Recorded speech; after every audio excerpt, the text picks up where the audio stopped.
आपकी दुनिया में जो सबसे बड़ी समस्या है वो तो महंगाई की है। इसीलिए हम आपको उसी महंगाई के बारे में बताएंगे जो साबुन, तेल, बिस्किट, चॉकलेट, नमकीन का पैकेट के साइज को लगातार छोटा करती आ रही है और आपको एहसास ही नहीं हो रहा है। अंग्रेजी में एक शब्द है जो इसके लिए कहा जाता है, वो है श्रिंकफ्लेशन। इसका मतलब वो महंगाई जिसमें किसी उत्पाद की कीमत पहली जितनी ही रहती है, लेकिन उसकी मात्रा कम हो जाती है और उस चीज का पैकेट छोटा होता चला जाता है, यानी श्रिंक हो जाता है। श्रिंक का मतलब सिकुड़ जाता है। आप पैसे उतने ही दे रहे हैं, लेकिन अब वो पैकेट जो है छोटा हो गया है। जैसे आपकी स्क्रीन पर हम आपको दिखा रहे हैं, मान लीजिए आपने एक बिस्किट का पैकेट लिया है 5 रुपए का। 2 साल पहले 5 रुपए का मिलता था और वो भी इतना बड़ा पैकेट होता था, उसमें ज्यादा बिस्किट आते थे। अब भी 5 रुपए का ही है, लेकिन अब पैकेट छोटा हो गया है। पिछले 3 महीनों में घरों में इस्तेमाल होने वाले आम जरूरत का सामान 10% तक का महंगा हो चुका है और इसी महंगाई के कारण भारत के लोग जरूरी सामान के बड़े बड़े पैकेट खरीदने के बजाय अब उनके 5, 10 और 15 रुपए वाले छोटे पैकेट खरीद रहे हैं। और इसी चीज को देखते हुए बड़ी बड़ी मल्टीनेशनल कंपनियों ने अपने उत्पादों की कीमत बढ़ाने की बजाय उनकी मात्रा और पैकेट के साइज को छोटा करना शुरू कर दिया है।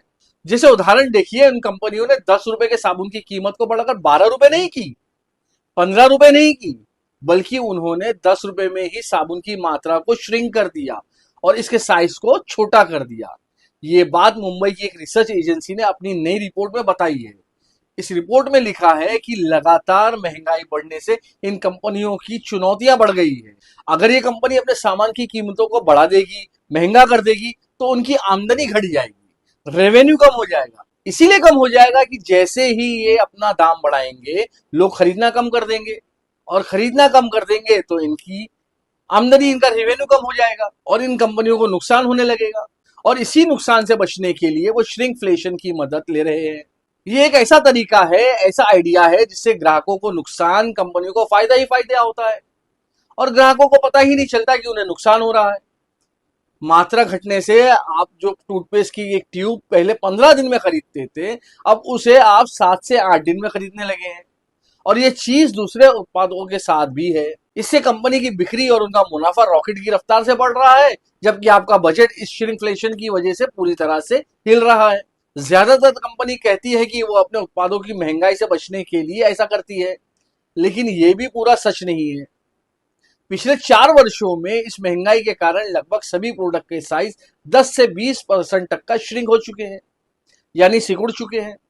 उदाहरण से समझाता हूं, जनवरी 2022 में हल्दीराम का 10 रुपए वाला पैकेट में 55 ग्राम आलू भुजिया आया करती थी, लेकिन अब इसमें उतने ही दाम में 42 ग्राम भुजिया आती है।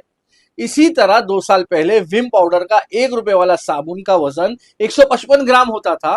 विम का विम बार जिसे आप कहते हैं, पाउडर नहीं विम बार, आप उतने ही पैसे में आपको 130 ग्राम का बार मिलता है।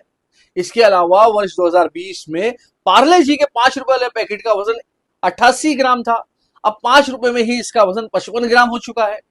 लेकिन बड़ी बात यह है कि जब लोग इन्हें खरीदने के लिए दुकान पर जाते हैं, तो वो ये देखते ही नहीं कि 10 रुपए का जो बिस्किट वो खरीद रहे हैं, अब उस बिस्किट की मात्रा कम हो चुकी है, पैकेट का साइज छोटा हो चुका है, लेकिन दिखता उतना ही है। और इस श्रिंकफ्लेशन से पूरी दुनिया के लोग परेशान हैं।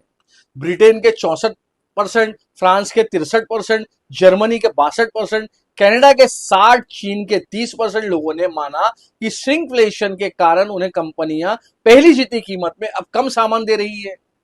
पश्चिम देश इसी ग्राहकों के साथ किया गया विश्वासघात मानती है और इटली और फ्रांस में इसके खिलाफ कानून लाने पर भी विचार चल रहा है, कानून लाने की मांग हो रही है।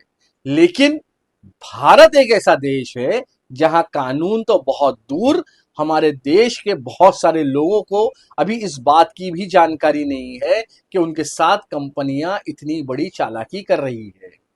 मैं हूं मलिक फरीदी और आप देख रहे हैं खबरें एक्सप्रेस।